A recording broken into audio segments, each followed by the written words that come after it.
Olá, meu nome é Robermara França, atuo no Centro de Referência à Inclusão Escolar da cidade de Ilhéus, na Bahia, na sala de apoio às crianças com espectro autista. Hoje estou aqui para falar sobre os direitos dos autistas em tempo de pandemia da Covid-19. Irei trazer algumas contribuições referentes aos direitos desse público. Então, quando se fala dos direitos dos autistas, pensamos de imediato na qualidade de vida dessas pessoas. Assim, a Lei 12.764 de 2012, Lei Berenice-Piana, que instituiu a Política Nacional de Proteção dos Direitos da Pessoa com o Transtorno do Espectro Autista, no seu artigo 1º, parágrafo 2º, deixa claro que o indivíduo diagnosticado no espectro autista é considerado pessoa com deficiência para todos os efeitos legais, significando assim que traz para sua proteção todos os demais direitos fundamentais previstos em nossa Constituição Federal e nas demais leis de inclusão. Um assunto muito tratado nessa época de pandemia e quarentena é sobre o autista fazer ou não parte do grupo de risco. Se pensarmos no aspecto biológico da pessoa que tem o transtorno do espectro autista, nem sempre se enquadra no grupo de risco apontado pelo Ministério da Saúde e da Organização Mundial de Saúde, pois a não ser que ele apresente comorbidade, como por exemplo uma cardiopatia. Se pensarmos no aspecto comportamental, ele pode ser considerado como grupo de risco, pois nos casos em que a agitação é marcante no comportamento do autista, ele com frequência leva a mão à boca, coloca objetos na boca, necessita muito do contato físico, no caso de estar ali no ambiente escolar, com as pessoas que estão na escola, podendo oferecer risco de contaminação a si mesmo. O Ministério Público Federal, em resposta ao Conselho Nacional de Educação, ressalta a importância do tratamento igualitário referente aos direitos de acesso à educação em tempos de pandemia para o público-alvo da educação especial. Nesse sentido de grupo de risco, temos outra situação bastante polêmica debatida por vários órgãos competentes, como a OAB, que é o caso da internação da pessoa com deficiência e, consequentemente, dos autistas. O Conselho Federal de Medicina, na Resolução 2156 de 2016, em seu artigo 6º, elenca 5 prioridades para a internação na UTI.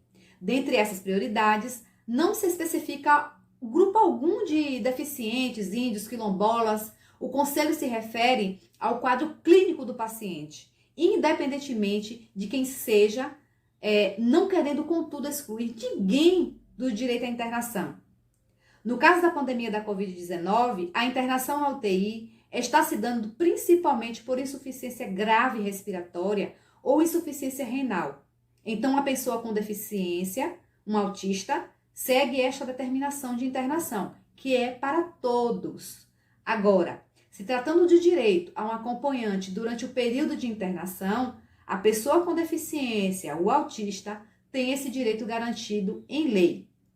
Então, a Lei 8.069, o Estatuto da Criança e do Adolescente, em seu artigo 12, e a Lei Brasileira de Inclusão, em seu artigo 22, garantem o direito ao acompanhante em caso de internação da pessoa com deficiência. Geralmente, com o não cumprimento da lei, pode-se ingressar com uma ação judicial, arguindo obrigação de fazer, mas tutela de urgência. Outro fator referente ao acompanhante na internação é a UTI humanizada e não humanizada. Na UTI não humanizada, não se permite um acompanhante por conta da sua organização. Às vezes não tem divisão entre leitos e é muito comum nessa época de colapso, de calamidade pública, onde alguns direitos fundamentais da Constituição estão sendo flexibilizados. Nela, não teria como paciente com autismo ter acompanhante, pois este estaria ali vivenciando todos os procedimentos, inclusive a ocorrência de óbitos. Então, para essa garantia, o paciente autista deve estar em UTI humanizada, mais comum em hospitais, onde há um isolamento maior entre um paciente e outro. Uma questão que também suscitou muitas discussões foi sobre o uso de máscara.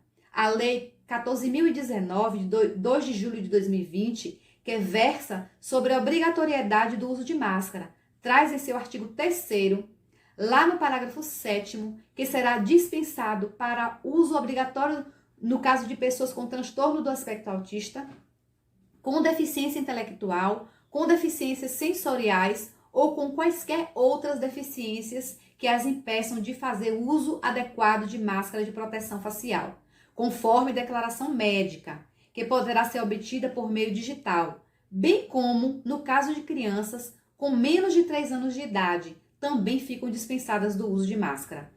Outra contribuição que trago é algo bastante relevante para nós educadores, que é sobre a matrícula escolar.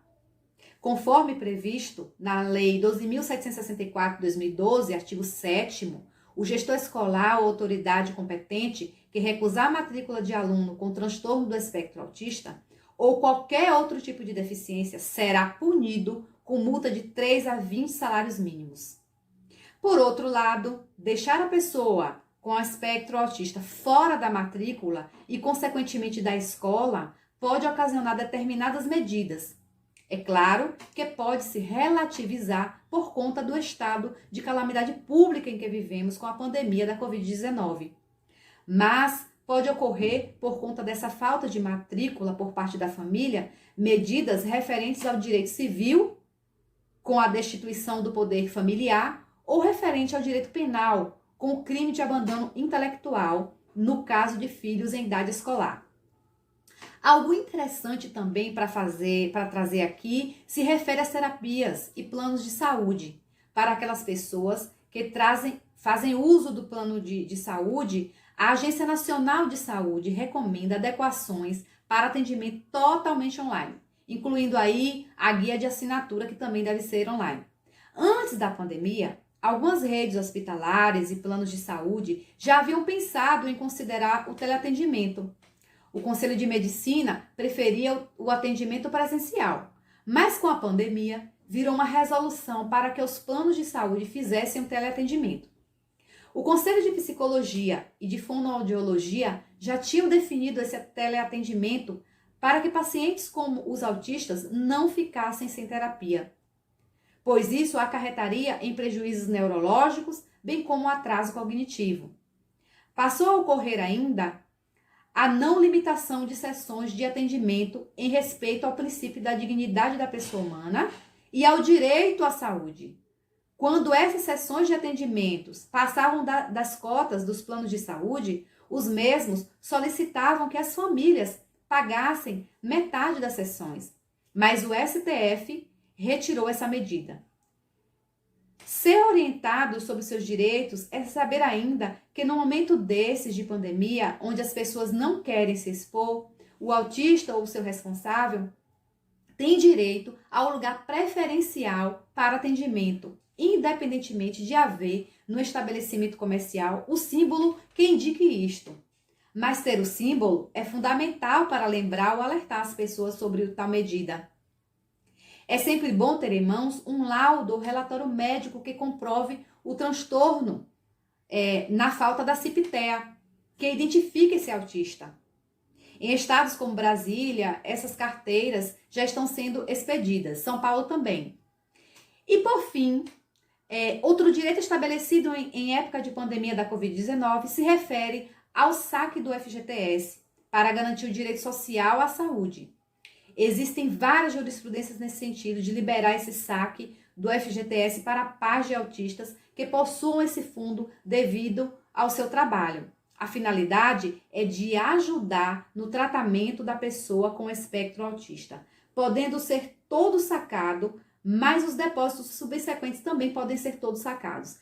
Bem, espero ter esclarecido algumas informações sobre os direitos dos autistas em épocas de pandemia da Covid-19. Fica aqui o meu agradecimento à Secretaria de Educação de Ilhéus e a toda a equipe CRIA, no qual me orgulho muito de fazer parte. Até mais, grande abraço!